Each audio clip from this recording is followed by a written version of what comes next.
right, Wanderers, please take your seats. We're ready to start our last session, where the first conversation kind of focused on imagination as a general concern and a problem to kind of look into more deeply. This one is going to take a more focused approach and look at the question of imagination in relationship to artificial intelligence.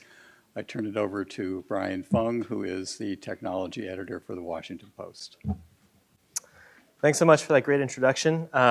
We spent much of our last panel talking a lot about what's possible and how to think about what's possible. We're going to now try and make things a little bit more concrete by talking about what's actually happening today in actual society and trying to extrapolate where things might go from there. So joining me today, we have Vint Cerf, who is Google's chief internet evangelist and who's also known as one of the fathers of the internet, something that we use and has changed our lives every day. Beside him is Dr. Ian Wickersham, who is at MIT. He's the principal investigator for the Genetic Neuroengineering Group and the director of the Wickersham Lab. Oops, I'm sorry. And finally, we have David Newman, who is the former deputy administrator of NASA and is the Apollo Program professor of aeronautics and astronautics and engineering. Well, that's quite a lengthy title, systems at MIT. So I just thought I'd start off with a general question kind of about what is actually happening in artificial intelligence in your field today. If you could give us sort of an update on how things are going and what changes are taking place and how that might affect the average human experience. So where do you want to start? Let's start with you, Vint. Okay, so first of all, at Google, we've invested a considerable amount in what used to be called artificial intelligence. I think now we're more comfortable saying it's largely machine learning.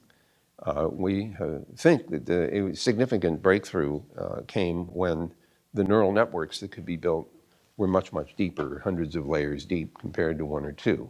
So back in the 60s, you might have a simple little one-layer neural network, and they couldn't do very much. In fact, Minsky and Papert wrote a book called Perceptrons, which demonstrated the weaknesses and limitations of the sort of one-layer deep system.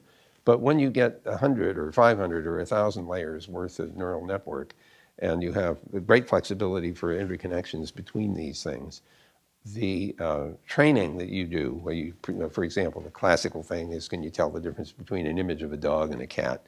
And you train the system by showing it images of dogs and cats, and it goes through a series of weighted values based on the pixels that are coming in at the top, and at the bottom it says, is it a dog or a cat? And if you say, no, it's a dog and not a cat, it backpropagates the error, and so that you try to reduce the mistake.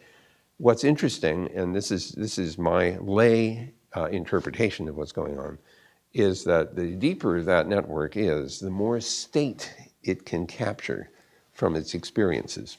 Now, I'm making this up. I don't want you to necessarily believe that, but it's my little cartoon model of trying to understand why is it that a very, very deep neural network can do more. So our deep networks have learned how to play Go, for example, and they beat the national or international champions. In one case, 4 games out of 5, in another case, all games.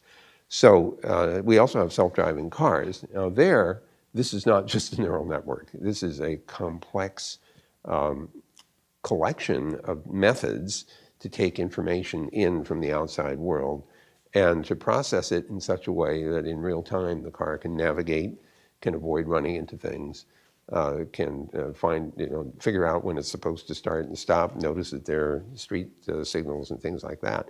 So there's a funny combination of machine learning going on and basically rule-based stuff, like if there is a stoplight and it's red, you should stop. This is not something you train it to do by statistical probability. We don't want it to probably stop. We want it to stop. And so in asking the guys that are doing the self-driving cars, what sorts of things do you try to build into this system? I've always come away with the feeling that the first thing they want to do is don't run into anything. And that's an important rule to try to observe. Now, the term artificial intelligence is often conflated with another phrase that was used back in the 60s, and that's general artificial intelligence. And I think it's very critical for you to appreciate that human beings have the ability, based on very little input, to formulate models of the world. And in fact, I think a great deal of what we do is based on a model of the world which we have built from our experiences. And we act primarily on the model until the model doesn't match the real world, and that's when we realize that we have to change the model. Model building is not easy, and I don't think there's much that can be shown in today's artificial intelligence and machine learning world that demonstrates machines building models and reasoning about them. So I think that's the most fundamental aspect of human capacity, is to build models and reason about them, including models of things that don't actually exist. That gets us to creativity and imagination. So I'll stop there and say that we are a long ways away from creating machines that can think like people, but we can create machines that can help people think better. And we'll stop there. Great, thanks, Vint. Ian, did you have a slide that you'd like to show? I'll let you click on that, Will. Okay. Here. I'll click on that in a sec, but first I just want to say I thought that was a fantastic description of machine learning and artificial intelligence and what the state of play is right now. So in neuroscience, there isn't a lot of machine learning that's currently used. I think in general, the power of machine learning is becoming evident to everybody, and it is allowing self-driving cars, and it does threaten to displace a lot of people from their jobs. I hope that it's also apparent that these are fairly narrow. These capacities, definitely. these impressive capacities are narrow. Okay, keep going. Sorry for the That's right. In machine learning, it's also clear. So I guess the main important point that I want to make is that current AI and machine learning is informed very, very little by an understanding of how the brain works. Yes. And that is because in neuroscience, there is no understanding of how the brain works. And So this isn't for lack of trying. There are tens of thousands of neuroscientists, many of them very, very smart, all working feverishly to examine and discover aspects of the brain. And they're making phenomenal discoveries all the time. And new technologies have emerged in neuroscience in the last 10 years that are allowing this to accelerate, perhaps in an exponential way, perhaps in a logistic way. But the big picture isn't there. So it's as if it's biology before Darwin, or physics before Newton, something like that. And everybody knows this, but you don't really talk about. Everybody in neuroscience knows this, but you don't. It's just a bummer to say it. So you might not catch that if you're just hearing about discoveries in the brain from the outside. And so now one might think, well, maybe it doesn't matter very much to AI that they don't have an understanding of how biological brains work, because Moore's law is allowing, and the massive availability. I don't believe this. And I'm glad That's good because I'm glad you don't either. Right. But so the counter argument would be, the advances in AI that have come, and let's call it in machine learning, actually, really, have come basically because of the massive increases in computing power over the last, 20 years. The ongoing massive increases in computing power, and also the great availability of data because of the internet. Thank you for the internet. You're welcome. And so as a result, the ideas that people had in the 80s and in the 1990s have now allowed just the application, fairly straightforward application of those, in Google, at Google DeepMind, which is a unit in London, which has been making great gains. They're the ones who originated AlphaGo. And now AlphaGo Zero as of last year, which, so 2 years ago, let's put it so, 20 years ago, to back up, Garry Kasparov was beaten by Deep Blue. It was a sensation. It was a milestone. So the prerogative of human intellect, chess, was overthrown by, it was dominated by a machine. Okay. 1997, right? Yeah. Yeah, literally 20 years ago. Yeah, exactly. Right. But then the game of Go, which was sort of superficially similar to chess, but much more complicated because it couldn't be solved by brute force essentially, as opposed to chess. That was felt to be sort of the holdout, let's say, for humanity. Okay, 2 years ago, Google DeepMind it succeeded in establishing a computer program, a deep learning network that beat the world champion in Go, Lee Sedol. Lee Sedol, right. Exactly. Okay. So that was another milestone. Go has now fallen to the machines. Okay.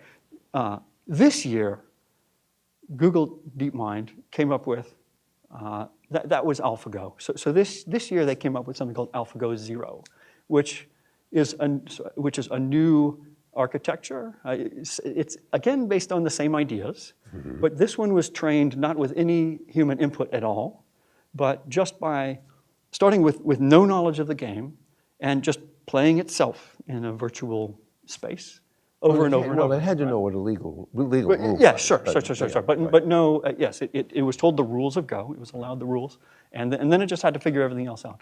And it beat the pants off of AlphaGo. So this is AlphaGo Zero, beat the pants 100 games to 0 off of AlphaGo. Okay, and now they've extended that to other games. You announced it, and the head of DeepMind announced this last week that they've now applied the exact same program to chess, and again with no knowledge other than the rules of chess, and beaten the best. So Ian, let me just jump in here, because you started by talking about the implications of machine learning and artificial intelligence for employment. And I wanted to bring you back there because that was a really interesting thread that you were going down. So this is all by way of saying that it's increasing a lot. It's increasing exponentially. It will be very, very disruptive, as in the last couple of years, everyone's now talking about the impact on people's employment, which is huge. And it just wasn't on people's agenda before, on people's radar. But so far, it has been driven not by any understanding of how the brain works, basically. Just from intuition, inspiration, but sort of a very basic understanding. Okay, I guess my main point is that at some point, neuroscientists, in partnership almost certainly with artificial intelligence theorists, researchers, whatever, will develop understanding of the organizing principles of the brain. It's a tremendously complicated system, but then so is the sort of struggle for existence. And Darwin and Alfred Russel Wallace simultaneously just stumbled across, imagined, thought of, realized the sort of basic principles for how evolution works. And they were very, very simple principles. And they explain all of this complexity. Something like that may well happen in neuroscience. If it does, then the acceleration, the development of AI, I would imagine, would be drastically accelerated. I feel a strong need to interject at this point. You go. Because I think that it is not necessarily true that because you understand how the brain works, that you can replicate that in any way other than a brain, a biological brain. So I want to be careful about false equivalences here. This isn't to say that it's not possible. In fact, some of the people who were in the previous panel whose imagination has gone wild can imagine building a thing which behaves the same way as a human brain does, but on different principles. But I just want to be very careful not to leap to a conclusion about that. The understanding doesn't necessarily mean that we know how to replicate other than by the conventional means, biologically. That's true. Yeah, and a counter argument to that sort of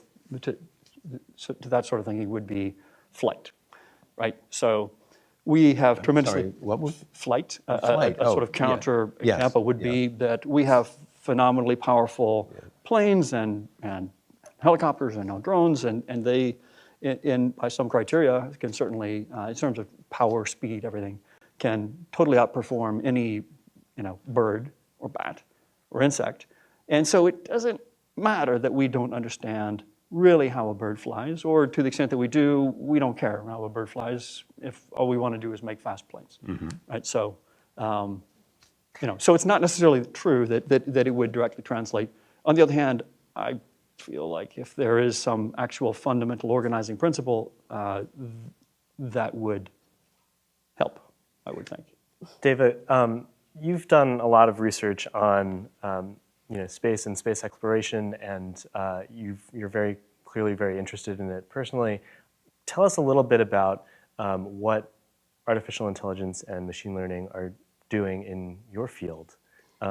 We do have a technological constraint, which is that I have one slide that has to be shown before. You can show your slide, Go ahead. and then we'll get to flying and it's- Mars. Yeah. Stay tuned. So, what is it, the green? It's already up. Yeah. Oh, it's yes. up. All right, so It's here we go. it's a beautiful This is image. from That looks- Put This this is up the whole Very familiar. Yeah. Is that If you our squint. deep dream? Yeah, thing? exactly. Oh, so my. this is sort of a Classic, typical Googler. precisely. Makes you wonder. Yeah, exactly. So, so can machines have imagination? Is imagination, creativity, is that something that no matter how powerful AI or computers get, they'll just never be able to replicate?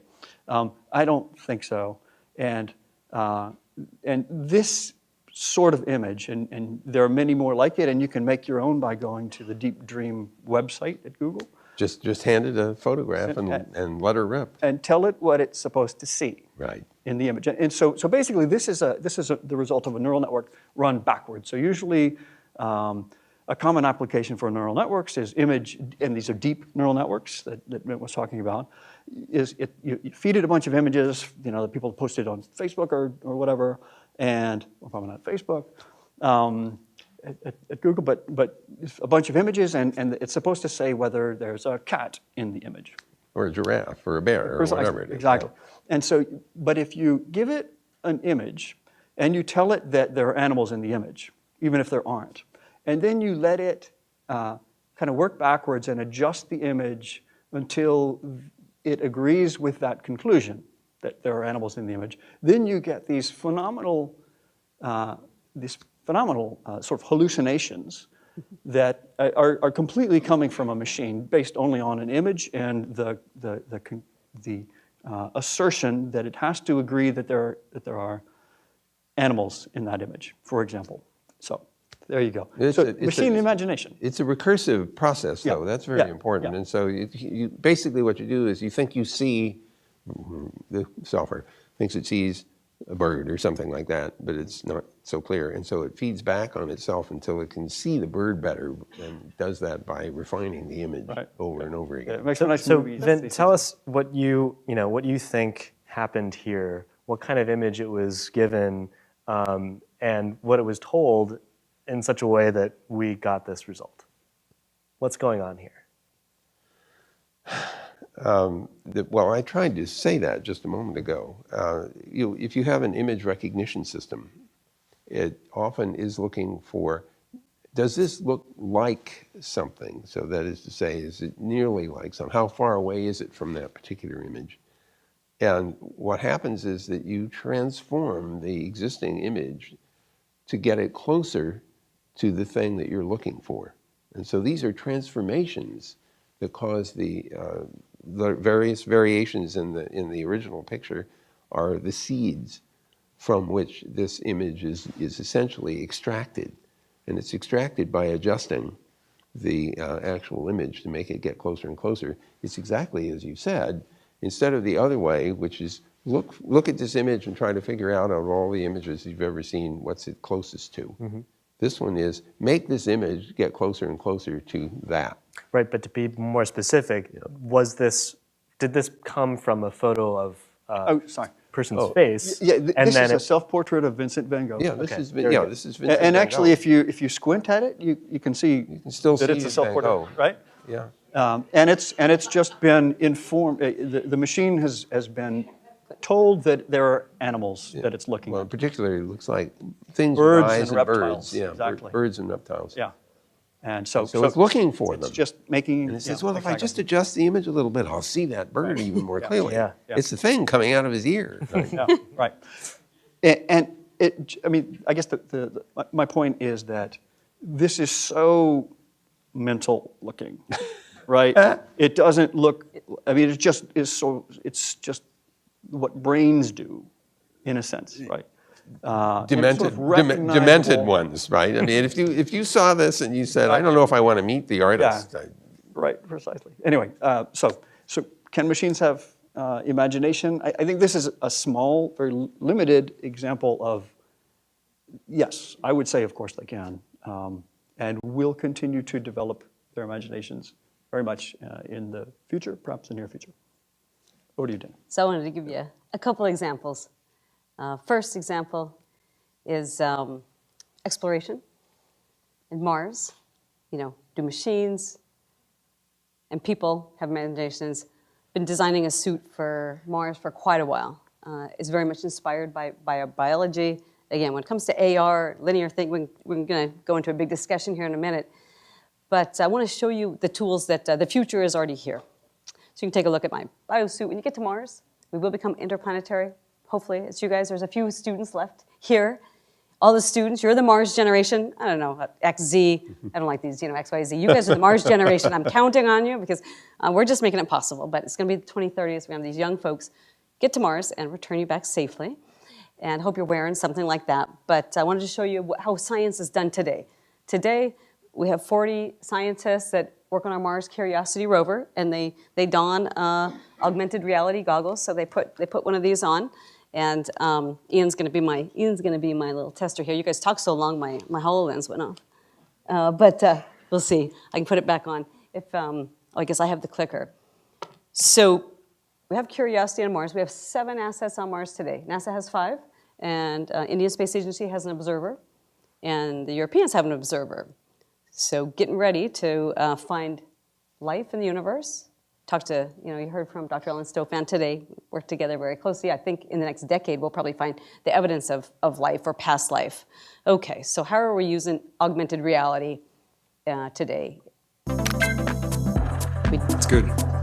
We sit at our desk, we don the HoloLens, and we have our avatars. We beam ourselves on Mars. It's incredibly Come here and immersive. look at these rocks from this perspective. I think we should place an APXS here. So this is one scientist saying, hey, there's the geology, Ooh, okay. there's the rocks. Nice. I totally missed that These when are I was just from looking at the images. that Curiosity took last night in high definition. And we beam them down every morning. Oh, wow. Look at this outcrop. You really don't get a feeling for the shape of it when you're just But I'm looking an at your aerospace computer. engineer. I'm not the best geologist, so How I'm going to about a bring my mass cam scientist right friends about on board. there? So I'm going to beam up Agreed. their We avatars could really here. use the higher resolution there. Hey, Okay, I think we're because ready for the science is meeting. done teaming. Let's see what I'm Jane an and Samir aerospace think of engineer. this. We do this in Hey, Rob. teams. Hey, guys. More people can always Let's think review our better APXS and our target. machines. So I look at human version 2.0, Those where I look can't good tell the targets. difference between what's human and get some how good my data here. machines and AI are. So that's wanted a mass Curiosity. cam That's the of real this. thing we have on Mars. But as scientists, we put on our HoloLens Yeah, every looks good 8 to me. o'clock every morning, and Agreed. we Let's have move this forward with this. interaction. It's science teaming, and guess what? We can improve and we can enhance the science that we can get done with our rover. And then, we have to zip back home to Earth because we live here on Earth. There's always humans in the loop. We can talk about Google's self-driving car if you want. I think they got it all wrong. I'm a student of Sheridan, so humans always in the loop somewhere. So that'd be a fun thing to talk about. David, just one really quick follow-up on that video. I mean, thinking back to when I was in school learning about space exploration, I never could have predicted that space exploration would mean sitting on Earth looking through an augmented reality lens at a high-definition image of a Mars rock. I mean, how did we... who had to come up with that idea, and why was that not something that, as a child, I could have predicted happening 20 years from then? So I guess I'm probably here, and I probably became a rocket scientist against all odds. I'm an aerospace engineer, probably because of Apollo. That was transformative. I would argue it was transformative for humanity. It was a huge push in technology. It was a huge push for education. For me personally, young girl growing up in Montana, it was a huge push in, hey, anything's possible. We can go to other planets. We can go to moons. Fast forward, now, NASA's going to celebrate its 60th year. Fast forward, we're at Mars. We've been at Mars for 50 years with our rovers and our orbiters. The big step is humans. Let's bring humans with our machines. And now we're in the 2020s with this really cool technology saying, it's my job as an educator, I'm a professor at MIT, to say, I want to bring every girl and boy with me. How can I bring every girl and boy who wants to come with me? 4 lucky people are going to land on Mars. But all of humanity can come if we give them these tools. And it really is different than me looking at my laptop. That's how we were having our mission planners. They were looking at their laptops every night. The images come down, and we look at Curiosity. And it goes really slow. It's a slow rover. The first human mission we get there, in the first week of the human mission, we'll cover more ground than 50 years of robots. That's okay. Our space robots aren't that great yet. But the point is, it's always humans. It's always machines. To me, it's looking for that synergy and bringing educationally, to your point, Brian, bringing all the kids, everyone, citizen science. We're at Jupiter today with the Juno mission. You can just hop on the NASA website and point the Juno camera, Juno, the goddess of Jupiter, and say, hey, I want to image the red spot. So huge push for citizen science, for bringing, all of humanity with us from Mars. I don't want to lose sight of the human element. Again, exploration is about our own planet. I love Mars. I'm trying to bring people to Mars for my whole career, but it's mostly to search for life. Are there other habitable planets? And most importantly, what about life here on Earth? Which I want to show you a little bit of data on that, because I think they're the rest of our slides and we break into discussion. But what's the purpose of deep learning to me? Machine learning. It's really about curating the data. So I have exabytes of data a day. I'll show you what some of that looks like. We have 20 Earth-observing satellites. And so space station just zoomed over. When you're in low Earth orbit, it only takes 90 minutes to circle the globe. So these are supercomputer simulations. I have space data from satellites. I fly airplanes for atmospheric data, and we have data on Earth. So I can tell you what you want to know about, sea level, temperature, and things like that. Now, how are we going to make Spaceship Earth? We're all astronauts. If you ever wanted to be an astronaut, well, you are. We're flying around our solar system, around the sun. So let me show you just these kind of supercomputer simulations. This is temperature rise. Blue is 1 to 2 degrees below average. Yellow and orange are 1 to 2 degrees Celsius above the average. So you can see the years going by. You can raise your hand when you're born. That's it. We just surpassed 1 degree Celsius. Okay? Wow, that's scary. just the scientific data. Yeah. That's where I use deep learning, visual communication. Here's another one, carbon dioxide. Carbon dioxide is human-made. This is greenhouse gases. The fires right now going on in California, they're adding to this. What this simulation I'm showing you is just 1 year, 2014 to 2015. Actually, just last week, we went over 410 parts per million. We don't want to be in the 400s. No. We don't want to see yellow. We don't want to see orange. Look at the Northern Hemisphere. All of that yellow, all of that orange is over 400 parts per million. Now, this is something we can do something about. This is trapped greenhouse gas. I put it in a dimensional 5 kilometers, 10 kilometers, 15 kilometers. That's up to 20 kilometers is what you're seeing in this simulation. We can do something about this. We have a choice, but we have to change. I think it's urgent. It's going to take me 15 more years to get people to Mars. Only 10 more years to heal the planet. It's really very, very urgent. And I'll just show you one final simulation to kick off a lot of the discussion. It was on the bucket list. I got to go to the South Pole when I was with our National Science Foundation. On the top left, we're flying over Antarctica. It's, again, that's artistic, it's beautiful, but it's also scientific. But we're studying what's happening to the ice. Up on the top right, this is Greenland. Greenland and Antarctica on the bottom right hold 99% of the fresh water of the Earth trapped in ice, and it's melting. So we fly over it to try to take the scientific data and measurements. So on the top right, you'll see the data just from this year from Greenland and the Greenland glaciers melting. We just lost 287 gigatons of ice last year. That's 3 times the size of Texas. And this is a scientific visualization of that because we need to know the velocity vector. How is the ice melting? Is it calving off? And things like that. On the bottom from last year, we lost 125 gigatons from Antarctica. Right. So that's the data. So, talking a little bit about coming advances in computing technology, we talked a little bit about some of the limits of Moore's law, but also a little bit about quantum computing. Thinking a little bit further out now, what more can you do, Deva, in your line of work with that extra computing power? And to Ian, you mentioned that right now there's not much machine learning being used in neuroscience. Could you see that changing with increases in computing power? Sure. Yeah, so this is, these are supercomputer simulations. I wish I had this, and we're getting there. I mean, I wish I had this in my pocket. And then we do, kind of filter them down, because the thing is that we want to educate, the world. Here's the data, and then we want to be able to. The human's the trickiest part. How do we change behavior? What do we do with all that data? We curate all this data.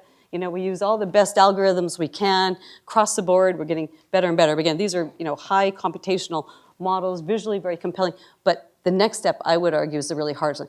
What do we know about humans? What do we know about human behavior? How do we know about changing human behavior? I think that's the hard part. And then pass it back over to the neuroscientist. Actually, I wonder if I could try to answer go ahead. your earlier question. You asked, how would I, as a kid, have been able to imagine the use of virtual reality to explore Mars?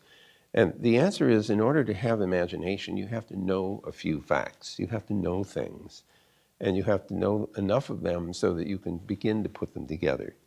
And when you were growing up, we may have had video games that were getting better and better. We got special graphical processing units, new kinds of processing power, that allowed us to render triangles faster than we ever could before, producing much more interactive, high-resolution games.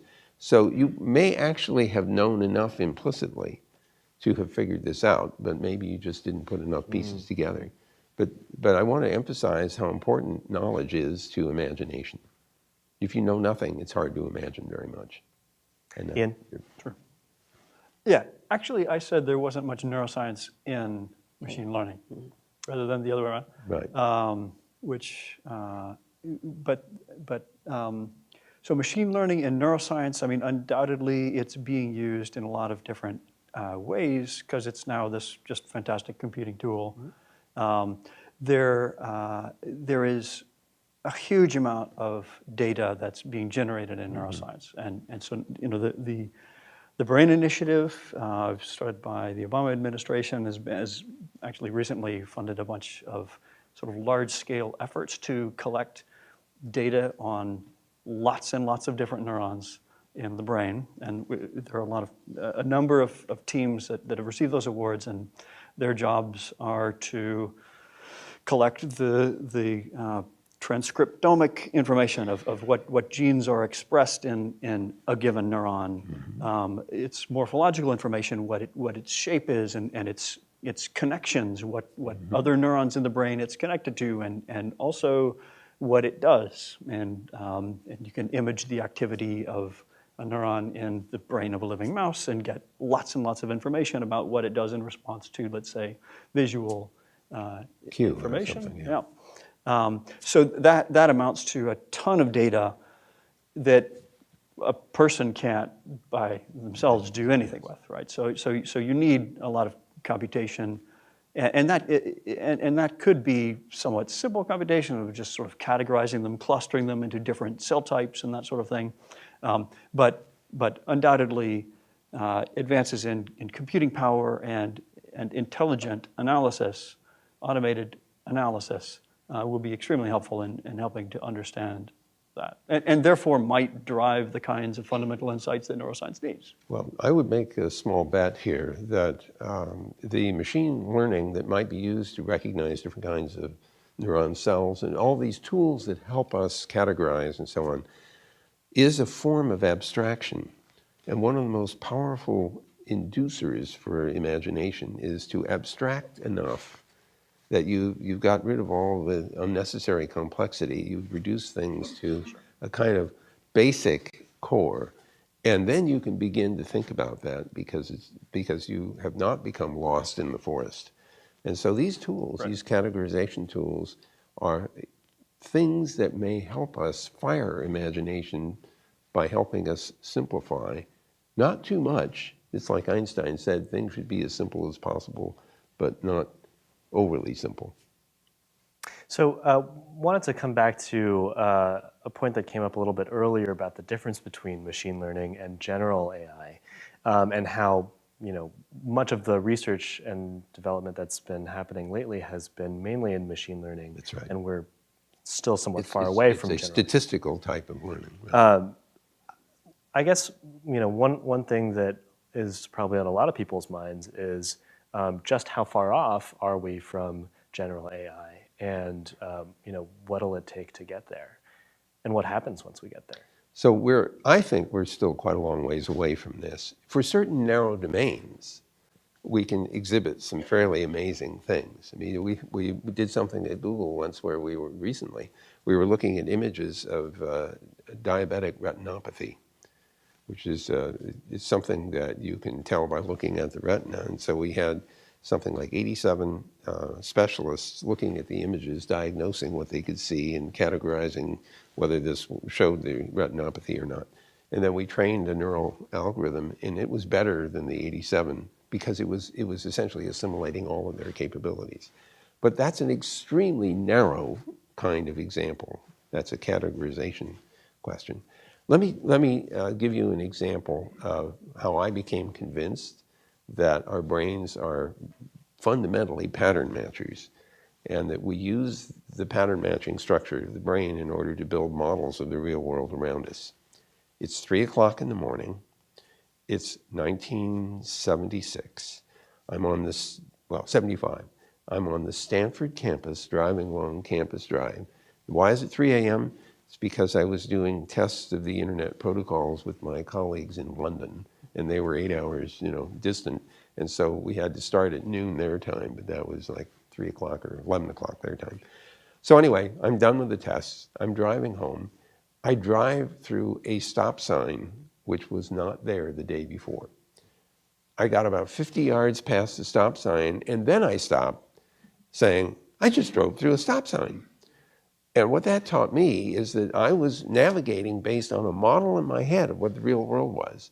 And that was easier to compute with than taking all the input and trying to figure out where I was going. But the input was being compared with the model. And it took a little while, but suddenly the input says, the real world doesn't match the model. You have to fix it. So I am persuaded, even by that one simple example, that we are a model building species that uses models to reason. And we are, so far as I know, pretty far away from being able to emulate that capability in any programming system that I'm aware of. Well, it's interesting that you bring up that anecdote, because as I understand it, much of our self-driving car technology is similar in that the car is constantly taking in samples of the world around it and matching it against a model of what it is already. It's a multi-dimensional input from lasers and video, and I don't know if we're using radar. Maybe we're using radar too.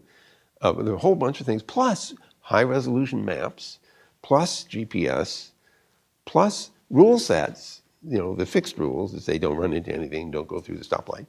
All that has to be brought together.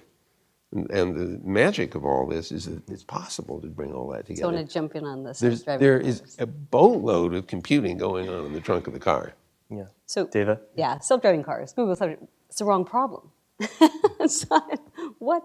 So, self-driving cars. What's the wrong problem? Having a self-driving car. Again, Okay. You're taking out the supercomputer human that you have involved in the system. I think that's really simplifying the problem. So it's interesting, and let's push our autonomy as far as we can go. Again, I need it to Mars. We really need fully autonomous systems when we're there because of the time delay you heard about this morning, things like that. But let's take a fully autonomous car. Well, we don't have the infrastructure for it. So fully autonomous cars, they're good for Disneyland. They might be good on college campuses. Other complex, because they're 2D in our cities and our bridges and everything else. So you're thinking about putting, this fully autonomous cars. I would be great if I'm in my car, because I commute now, again, back and forth, and I need to learn Spanish. And that's great. So just drive me where I want to go. I love that part of it. But there's some fallacies. One of the fallacies is, they'll be safer because we have a lot of accidents with cars, right? Well, that's because people are under the influence or things like that. There's not a shred of scientific evidence the self-driving car will be safer than the human, first of all, because the human brain and the human reaction time, and the human is so good when it comes to, kind of split decisions, putting everything in and, making these observations. So why not try for a, half-half? There's something else, that there's manual control is a 1. We go to a 10-point scale that would be fully autonomous. Let's shoot design-wise. Let's talk about the design of these very complex systems. Shoot for a 5. So when the person's there and wants to drive, great, you're going to make better decisions if you put all your attention to it. And when you want to be in the pod, it's just like your iPad. You want to be in the pod, let the pod drive. And what we're really missing with autonomous vehicles and self-driving cars in particular is the third dimension. As soon as we get autonomous self-flying vehicles, then we can open up the space because we don't have to redo all of our 2D infrastructure. As soon as we have flying cars and commuting, if you're an urban person, then that would be the thing to strive for. That's why I say, kind of self-driving cars in itself is kind of the wrong goal. Vince, do you want to respond to that? I have negative reaction to what you just said. So I'm sure you do. I am sorry, but we have 4 million miles of experience with these self-driving cars. We don't have accidents in those cars. Most of them have been somebody rear-ending us, except there was the one where the car came up to an obstruction on the lane, and there was a bus next to it, and it was trying to get around the obstruction, and we had this horrendous 3-mile-per-hour crash. So the fact of the matter is that these processes don't have the weaknesses that human beings have. They don't have the macho, I'm going through the red light anyway. They don't have the, I'm going to speed up and get around you. All they want to do is get you there from point A to point B safely. So we actually have enough experience that I anticipate we will be running self-driving car services not very long from now. And there are others who are making similar claims. Yeah, and there's good places for them, but again, if you do the third dimension or have altitude, Actually, I am that's terrified. Perfect. I am absolutely terrified of any idea of self-flying anything, because there's going to be plenty of opportunity for everything running into everything else. There's more opportunity to run into each other in the air, I think, than there is on the ground. Now, you and I will have a nice debate after this thing is over about that. So let me just jump in here real quick and ask a little bit about, because I'm really fascinated about sort of the line between all these different branches of AI research, and when we get to the point where speak to a lot of experts who talk to me about machine learning algorithms as essentially black boxes, right? So what often happens is engineers will look at the output of a particular algorithm to try and understand what the machine was doing. And so for Ian, I kind of wanted to ask, the more we learn about the human brain, does that tell us anything, or does that help us understand the machines that we're building in machine learning? Is there any connection there? Well, if you look, for example, in the middle layers of a deep network that's looking at visual inputs, you'll find people have found sort of so-called receptive fields, meaning the sort of pattern of inputs that they're most responsive to, that look, by some criteria, similar to the receptive fields of neurons in the cerebral cortex. I think everybody recognizes, though, that the networks, the neural networks, so-called neural networks, deep networks, whatever, that are being used with the backpropagation algorithm developed in the 80s, is being used to train these deep neural networks, lots and lots of layers and tons of data, all in a feed-forward way, meaning it's processed in a series of stages called layers, and Right, propagating. exactly, and it propagates in a forward direction. You start with an image, and then you process it one step, and then you continue through 20, 30 steps, whatever. That's extremely different than how our brains are put together. And everybody knows this, but it's not, that information has not been used I think, in any major way. There is beginning to be some exploration of feedback within the layers, and that's now becoming more physically technically possible. But for the most part, you're right. It's sort of a downward propagation thing. His question, of course, is: do we understand what the hell's going on in there? There are places called restriction points, which are kind of like your what did you call them again? Receptive fields. Receptor fields that look like they are the place where the thing figured out this was a dog instead of a cat. But that's so simple compared to what we are probably processing in our heads that it's not clear how illuminating that is. Another thing we haven't talked about if we say artificial intelligence is kind of the big umbrella, and then we're talking about deep learning, machine learning, a couple of things we haven't talked about are actually natural language and cognitive. And so these algorithms, when we get in, you might notice, Siri's getting better these days, and Alexa's getting better, things like that. And so, again, are they getting better? Well, we think they're better because we don't have to adapt anymore.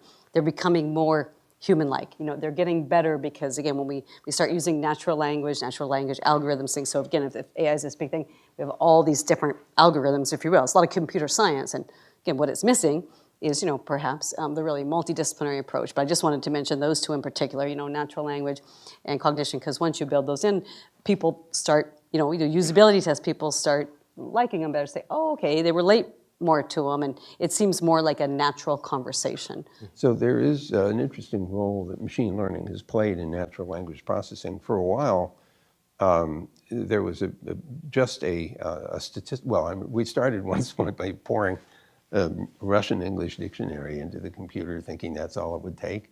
And so we typed in "out of sight, out of mind," translated it into Russian and translated it back, and it came back "invisible idiot." And at that point, we realized maybe we had some work to do. So the next phase was to take large numbers of documents that were purported to be the same document in different languages, and then use statistical methods to say this phrase looks like it must be that phrase. We got fairly far along and then sort of flattened out. Then we started using neural network machine learning mechanisms, and we got substantially better, which is manifested by what you're describing as better machine language recognition and also translation. So we've reached the point now where it's possible to do real-time translation. That'd be great. Which is pretty amazing. You watch somebody speaking Spanish and the other person is speaking English, and they're actually getting reasonable communication back and forth. So we've spent a lot of time talking about machine learning.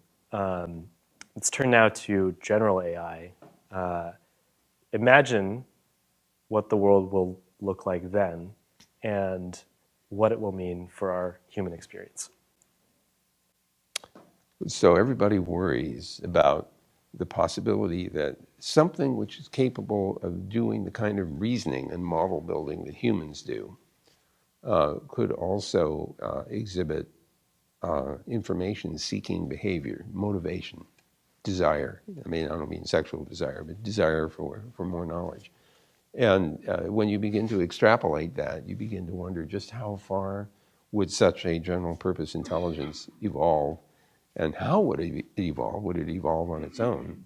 One of the more scary scenarios that is presented to make people scared about AI is that if a machine can learn how to do X better than a human, then for every value of X that it can learn to be better than a human, eventually all machines will be better than all humans. And then we will be superfluous. And so that's obviously one, sort of that could be a science fiction theme. I'm still not yet prepared to buy that particular argument. Maybe I'm naive, but so far most of the really powerful tools that have evolved have been literally things that I work with and use. And I'm feeling very comfortable with that. Every time I get an email from somebody in Russian, which I don't speak, it's very helpful that something translated it, even if you know that it might not be precisely correct. So I'm seeing more positive side to this than I am negative, but I don't know where you guys are on this. I see certainly both. Do you want to? Yeah, I'm not the doom and gloom, and AI has taken over the world. Again, I've seen the advance, of robotics and the machines. I actually look more toward, again, the synergy. I think we'll hit, some of these milestones. I think educationally, again, we've taught in disciplines, And there's a really nice, education panel before us to think about some of these things. So you think about AIs, still that's the discipline of computer scientists, And so Ian said, well, hey, the neuroscience, the brain scientists, let us in, let us in the game. We want to, well, guess what? I come, kind of more from aerospace engineering. We're more the physical engineers, the mechanical engineers, aerospace engineers. We're talking very technical up here about algorithms. We need the artists, we need the designers, which has been brought up. Because, again, I bring everyone on board. And so, again, AI is, I don't think it's going to take over. Humans are really complex. It's not just us individually. Our systems are really, really complex. Our organizations are really complex. And that's the beauty of it, and that's hard. So I, again, look at it as very complementary, that we all work together, again, as humans and machines. I don't really differentiate too much. But I would say, again, back with my educator hat on, we have to think about the consequences. I hope folks are taking ethics and so again, across the disciplines, we have to learn from each other. We might not speak the same language, but really disciplinary language. So I do think that there's educational opportunities in terms of how to shape and design these systems. But again, I'm not really worried about how anytime soon. I'm much more worried about humans' effect on the Earth and the planet and things like that. So in a minute, I'm going to start taking some questions from the audience. So be thinking if you have questions already, and I think there is a mic roving around. But before I get to that point, just wanted to follow up on that a little bit.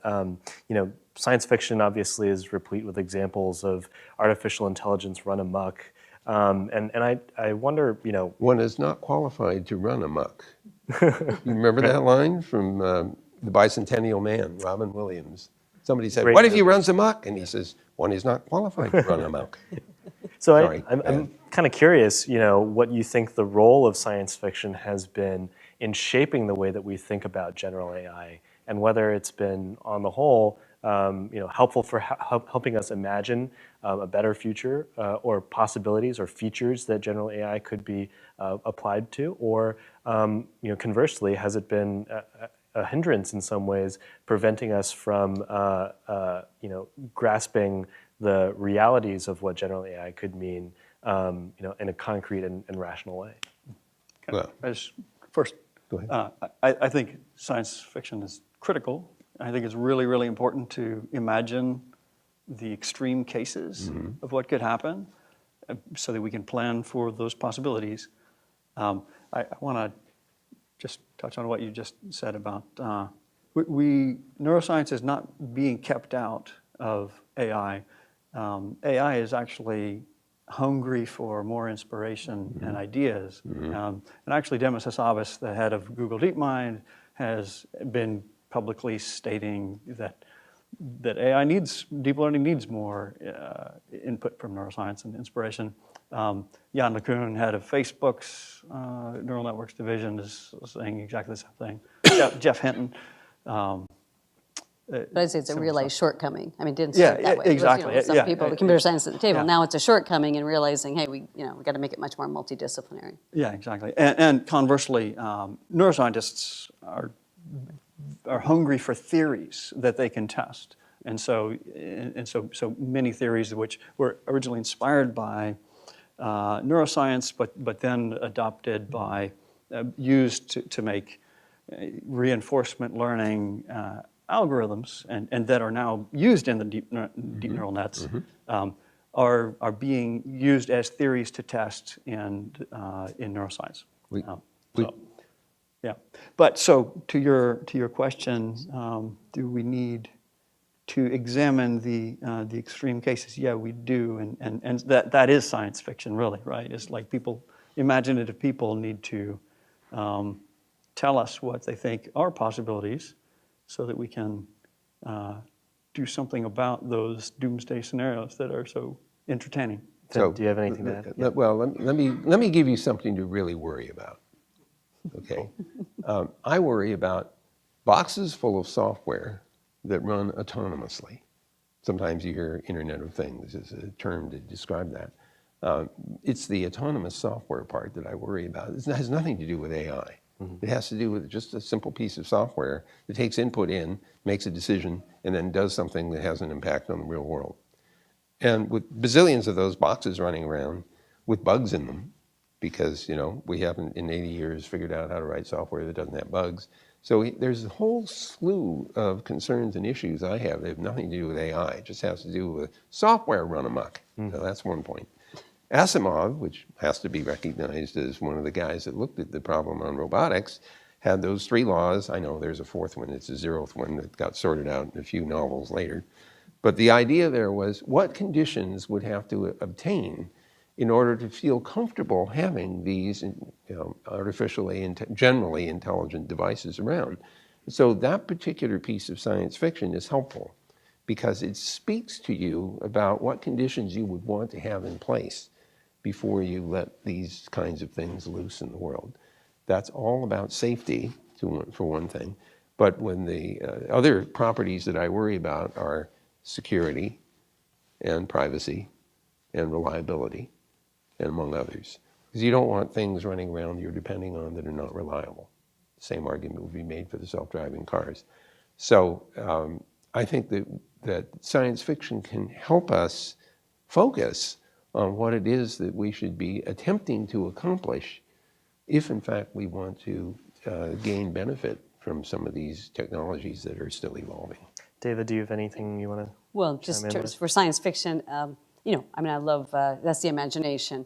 That's, again, painting a picture that, and how they got, Jules Verne is my favorite. I go back, old school, way, way, way back to Jules Verne.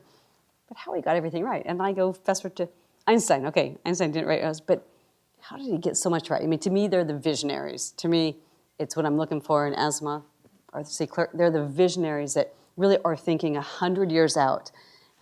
It's amazing, especially when they get a whole bunch of it right. It's pretty amazing. So to me, it's the visioning and, the future state and the dreaming and kind of making that, science fiction into reality and gives us good challenges. But it's pretty amazing what humans can do too with our minds and creation. Totally. Yeah. Imagination. Yeah. Let's take some questions from the audience. Do we have a roving? Yep. Let's bring the mic over here in the middle. All right, I'll try and get over there.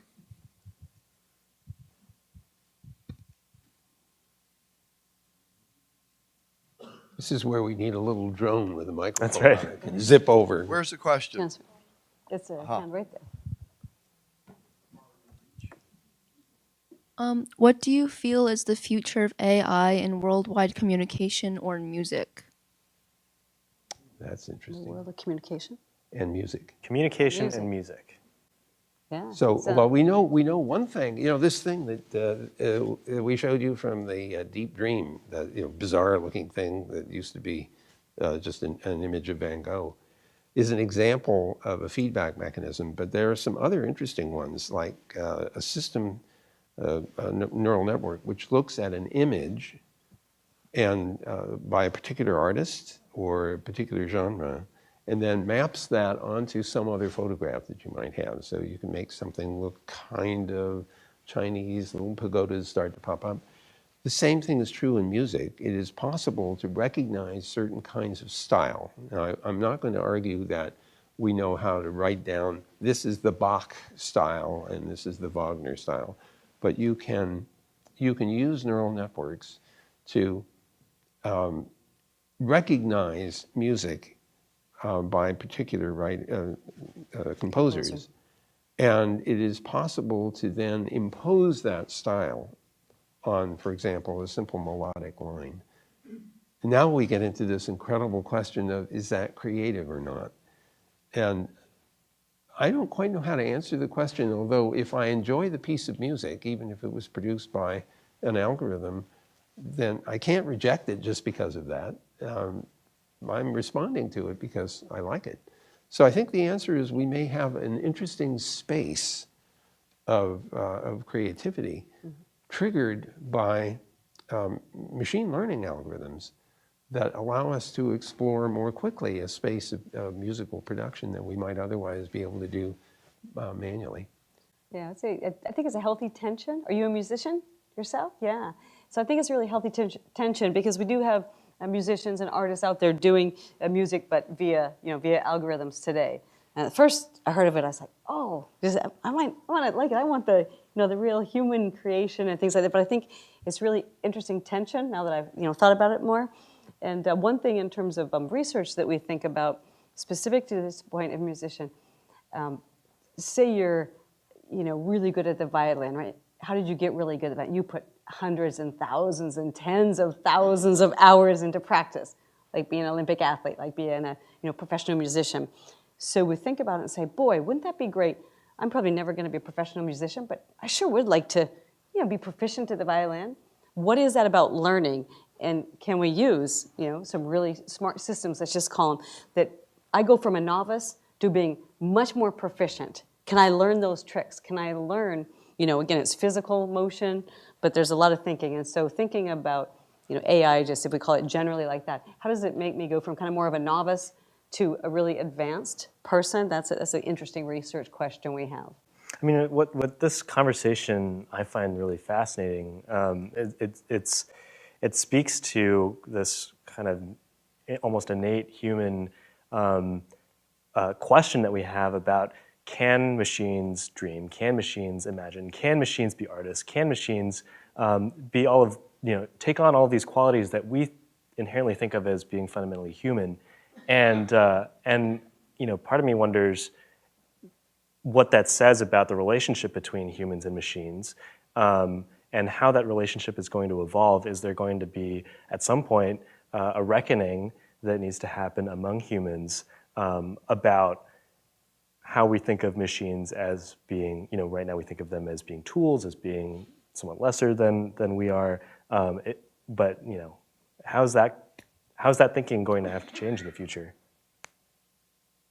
Or maybe it doesn't. So, if I draw a kind of a crude sketch and I ask the machine to straighten it up for me, does that mean the machine has an imagination? I mean, I don't think so. I think that sounds like a fairly mechanical process. But then when you get more complex tools that let you take things and get the machine to automatically do like the CAD systems do, you're kind of on this funny edge of, is it imagining anything? And I think the answer is, at the moment, probably not. That it's mostly taking what you want it to do and is trying to mechanize that. And it's just an efficiency mechanism more than anything else. Mm-hmm. Yeah. As we shift to, Walda sorry, had a question. got a question from Walda here. Walda needs a microphone. Yeah, thank you. This is fascinating. I'm wondering if, I know each of you, just met Brian, but I know each of you, and I know you're also humanists at heart. So if we can shift then back to the human and imagine that you are being asked to redesign a school in a rural area, Mm-hmm. to prepare the young people in that school whose parents may be doing menial or blue collar or other work that may be Mm-hmm. better done by a well-trained what qualities would you encourage them to promote so that they could look to the future of having both a sense of value and an economic well-being? So I have a simple syllogism here. The normal paradigm that we've had for years for education was go to school, go to work, retire. Paradigm is broken. We are going to live longer. Kids that are born today will live to 100 or more. They will have working lives of 80 years. There's no question in my mind that they're going to have to go to school, go to work, go to school, go to work, go to school, go to work, so to speak. They have to learn. This is the point that got made beautifully in earlier discussions. Kids have to learn how to learn because they won't survive in the working world if they can't learn. So that's a message that their parents have to get, regardless of what their parents do. Now, some jobs are absolutely going to disappear because we will find ways of mechanizing them. It's happened before, it'll happen again. New jobs get created as a result. The problem is the people whose jobs were the ones that got mechanized may not be capable of doing the new jobs that are needed unless they learn. And now we're back to The most important thing that we can do for children is teach them to learn, teach them to love to learn, and teach them to think critically about what they see and hear. And if they can learn those 3 lessons and apply them, they'll be better able to survive in this high longevity world than they would otherwise. David, do you have any thoughts on? I like those 3, and I would say I would also teach them how to play. That was made in the previous point too. And every young person I know is infinitely creative, and then they come through our school system, and we kind of beat it out of them. They become problem solvers. So I want them to stay in that, and I want all adults too to, it's curiosity. Be very curious, and always ask why, and play, and and figure that out. And so, but we do have to I think change education back to the jobs, and the future of jobs is a real issue. And 5 million people lost manufacturing jobs, not just in the last 8 years, no, in the last 15 years. So we have 17 million manufacturing jobs in the U.S. So we just lost a third of our manufacturing jobs. People are angry. People are mad. What does that mean? I mean, it's pretty scary. You painted the picture of the rural school system. So again, I want to have all those kids at MIT. We have our courses. Of course, we're not a big place. We're small school, really, 10,000 people, right? Over 4,000 undergraduates. So we opened up all of our courses, open courseware, because we said knowledge should be free. Knowledge should be free. We want the knowledge to go out to the world, right? So that's what I think about for the rural school building. If it's a red brick building with maybe just a few teachers, let's equip them. Let's give them information and knowledge. You need those special teachers, I think, because the hand-on tutoring. It's more like coaching and tutoring and individual. They talked earlier about individual education. I hope that we can look at all the kids learning and kind of individualize, how they're doing, rather than the kind of just the textbook. So I'm optimistic, and to me it has that you can paint a nice optimistic future, and we have to create the jobs, and I think we will, but I think we have to be more intentional about that. We can create more jobs for folks. They are different jobs given the technology and what we're thinking about it, but and I think we have to take care of people as well and understand why people are angry and dissatisfied and have been left behind. And we have to take a look at the economic split in this country and address it. And I think talk about it and then always walk in someone else's shoes to say, let's have the dialogue, let's come together. But really try to have that discussion, and hopefully that will further education as well. Sure. I was going to say, so it's more, I would think, a question of not beating the sense of play and love of learning out of children, rather than trying to inculcate them with it, because they start out with it. Mm-hmm.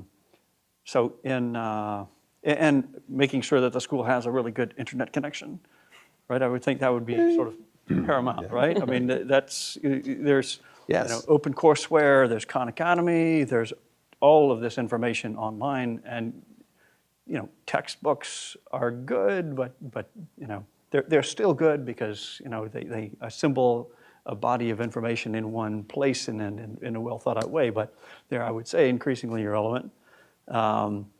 So just making sure that the kids have the ability to take off and use all the information and resources that are out there is very important. In rural Africa, they are now running an experiment with this is on with regard to the issue of economic displacement, which is in the short term and the medium term, i.e. as long as humans are still in control and before the robots become so advanced that they just far outclass us in every domain, and we just have to sort of be their pets or something.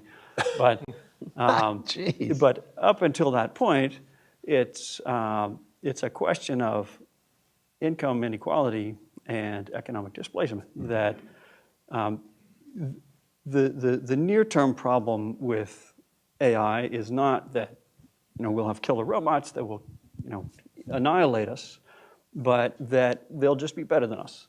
And so that means that if you have a robotic neuroscientist that is way better than a human and is much cheaper, then there will be I'll lose my job, right?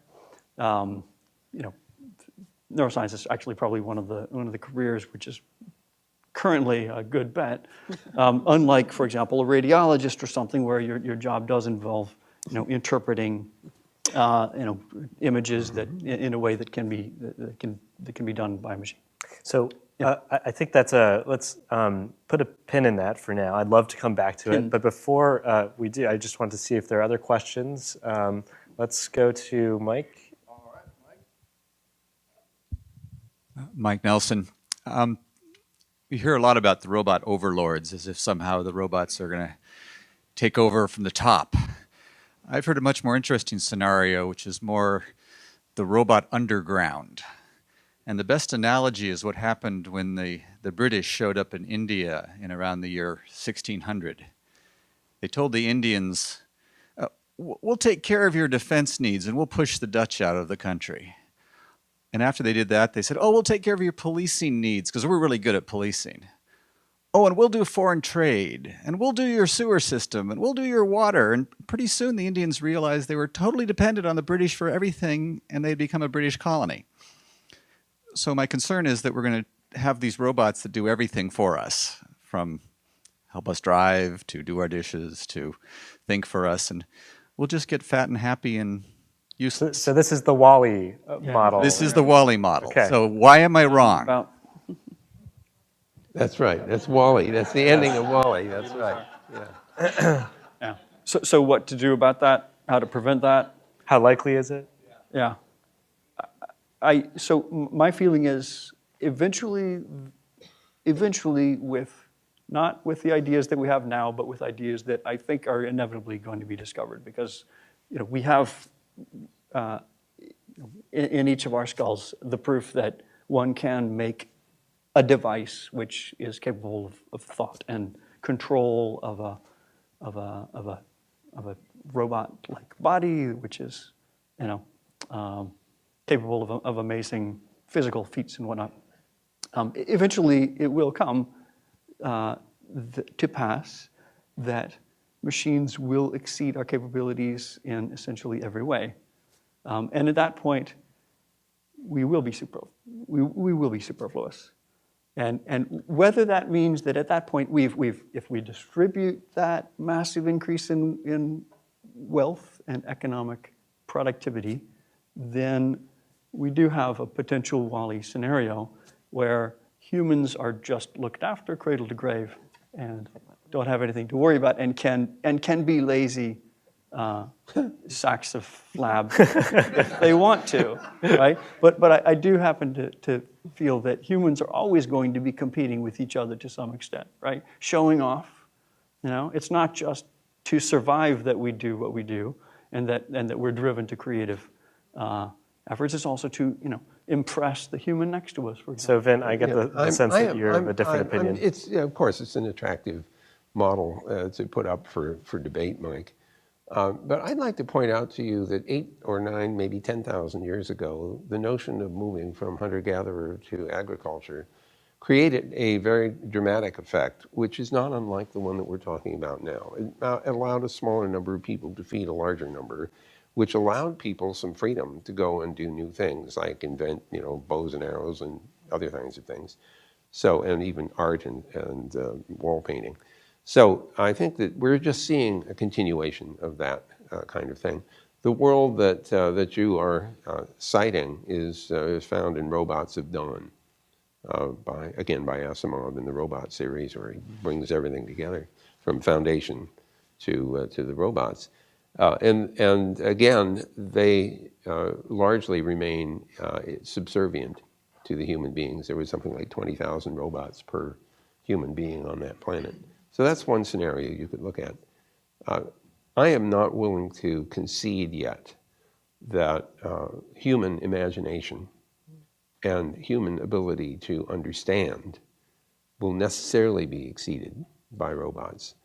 They may be able to do things that we understand well, better than we can, but you have to start with this deep understanding. And I think we will still have that in our favor. Yeah, I think you have a long way to go before we get to that WALL-E takeover. Consciousness, imagination, adaptability, flexibility. We can go on and on about the human, as well as let's just talk about robots for a minute. I'm talking about AI and code robots. How many degrees of freedom do I have right here that I just wiggled? Hundreds. I got a robot. I'm a roboticist. I'm a robot with a human-like robot with 7 degrees of freedom, 12 degrees of freedom. Woohoo! So again, when we talk about just the robots and things like that, as a designer and complexity. And again, I don't pit human versus robots. We're all working together. We're embedding robotics and smart chips in our beings today. That's great. Bionic people, it's great, especially when you can get rid of disability. Things like that. So I'm hopeful that there's really kind of more of a synergy and happy medium, and we kind of come together in terms of the machine capability, if you will. So we've got time for just a couple more questions. How about right here in the middle? Couple back there. I want to talk a little bit about self-driving cars, and you mentioned something about 4 million miles. Most driving situations for all of us, fortunately, are without accident. What about reaction time from that perspective? Anything you can say at this point? Is the stump, the AI, what is it that it can't see? The hole that opens up in front, the pothole, or the tire that comes towards the car, or the child that runs out into the street? What are the things that are the challenge at this point that are outside of the ordinary? In fact, we see several blocks ahead. We have the capability to, because we're using information, radar, infrared, lasers, and so on, we can actually see farther than human beings can. We can react faster than human beings can, or those cars can. What's very interesting is the role of simulation in our testing of the cars. We can recreate the inputs that the cars get because we can record what they get. And we can play those back. We can play them back at scale. And so whenever a new piece of software is released for a self-driving car, it's run through the gamut of experiences that we've already recorded and have used to verify that the car still responds correctly, including cases where the child runs out, to catch a ball. Or we have accumulated an enormous amount of input data by driving the cars around and having them experience what happens on the roads, including people who dash out in front of the cars, the bicycle rider that fell over. We have a 91 acre space. It used to be an Air Force base. And on it, we put artificial environments and enact various kinds of unexpected things, like there's a truck being loaded at the side of the road, and somebody deliberately spills boxes across the road. The car has to recognize that and stop. And not only do we create those situations to test the algorithms, but we can then recreate them and replay them as the new algorithms come along to try to improve the behavior of the car so we don't have a regression somewhere. So to be frank, the cars learn better than human beings do, and in my opinion. The ideal situation is to have no human drivers driving the cars at all, because they have bizarre motivations, whereas the self-driving cars simply want to get you there safely.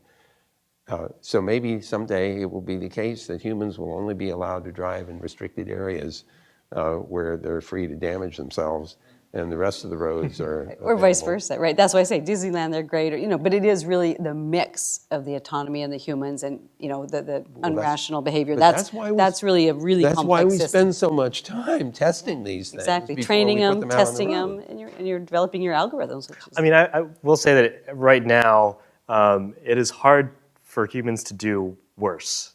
Right, the federal government has statistics showing that 95% of all car accidents in America occur due to human error. And so, to the extent that you can reduce that even by 1 or 2%, that's already a massive improvement. This is the better is the enemy of the good. If the cars are safer than humans, we don't have to be perfect. We just have to be safer than humans. Let's take one more question over here. Yeah, sure. Yeah. Okay. This is actually, Vint, you're a great straight man for what I was going to ask. So if you try to slice and dice AI, there's a piece of it which is very time critical and where the consequences are rather serious, like being behind the wheel of a car. And there also, for a great many of those, the success criteria is a lot fuzzier. In a game of Go, it's a very one-dimensional kind of thing. in a sense that you can very easily determine, what's a good outcome, what's a bad outcome. One of the ways I think people do very well in these kind of environments is collaboration. And so you kind of defined a collaborative space where the inventor or the company of the car is essentially managing the collaboration. But do you see a scenario where there's actually active collaboration, Yes. where some car out there says, hey, I just encountered the Yes. craziest damn thing, and here's what you need to do? Absolutely. There's a lot of work going on in vehicle-to-vehicle communication protocols for that. And the ideal situation is that the car ahead of you is planning to change lanes, and it broadcasts that fact to the cars that are in the neighborhood, and the rest of the cars take advantage of that. We do that with humans now, theoretically, because you're supposed to use your turn signal to tell people what you're doing. It's amazing how many people don't bother. But the programmed cars have no reason not to do that. And so they might actually be better at it. And the fact that they could communicate with each other and adapt makes it even more appealing, in my view.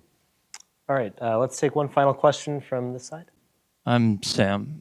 I think you all referred to, at least tangentially, the idea that our behavior as humans comes out of running through a bunch of different models that we've collected as through experience. Certainly that's probably the case. Well, that is the case for AI programs.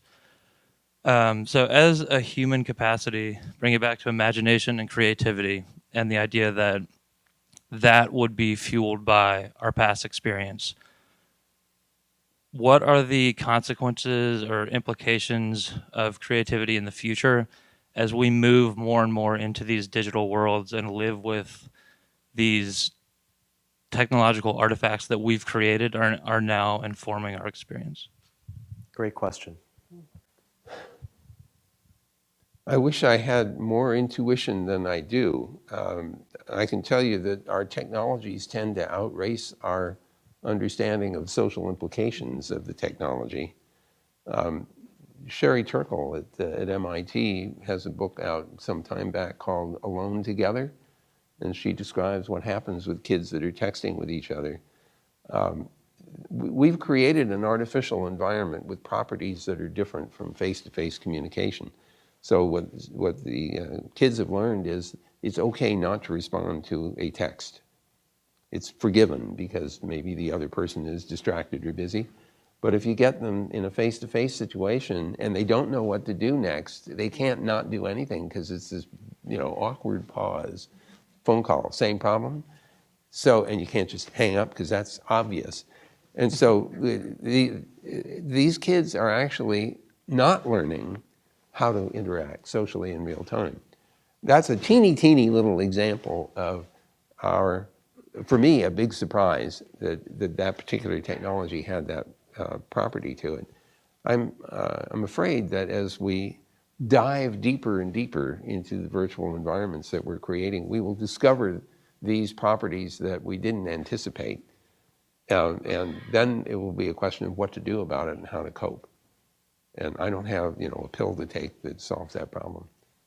Ian, Mr. any thoughts? Neuroscientist, do you have any well, nostrums not a for us? neuroscientist specific perspective, but it seems pretty clear that if all the rote stuff is automated, right? You don't need to memorize U.S. history anymore. I mean, it's good to understand the basic principles of all these things and examples of where things can go wrong and all that stuff. But you certainly don't need to memorize much anymore, right?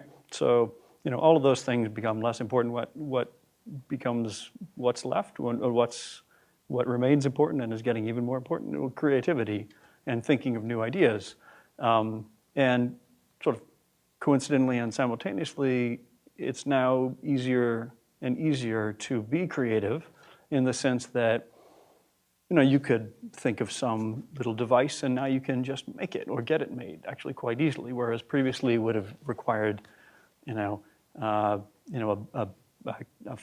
plastics factory and molding and prototyping and many thousands of dollars.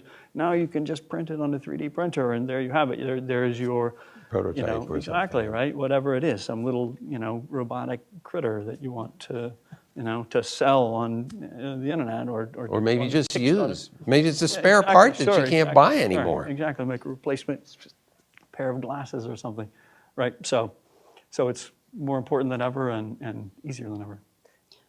Yes. Only thing to add is I actually love that example because we're talking about the digital world mostly and thinking and worried again about the kids living in the machine in the box and not and losing skills, losing some skills. But I like the 3D printer example too because that brings the digital world, but plus the physical world. That's still the 3D. Let's make something. Let's see it. And so to me, it's changing for sure. Education needs to change, and we're changing. We're at a disruptive place, but again, we can be intentional about it, and kind of the more intentional we are about it, I think, we can help design, those experiences and what we want them to be at least. Don't you think that the maker movement is a good example of taking advantage of Yep. new technology and getting kids involved? Technology. I mean, Yeah, and allowing them to exercise creativity in a way they couldn't have before. Yeah, 'Cause it was- skills. As an engineering professor, I mean, that's what we worried about that, and no one has drafting anymore in scales. When you can ask the folks here, if you live on an iPad your whole life, there's some fun. There's a new study out. There's just fundamental skills that you'd like elementary kids to have, but they actually no longer have. And it's scale, and it's taking a measurement, and it's rulers, and those things were just kind of taken for granted. And now we understand that students are losing those. So again, I think it's a happy mix. So take, the digital and 3D printing for the creativity, the imagination, but again, still skill development, just back to let's help people learn how to learn, and that's hard, so that takes a long time and a lot of experience, so we don't want to lose some of those, skills and really helping folks learn how to learn. Well, that's very on theme, and it seems like a really great place to stop for today.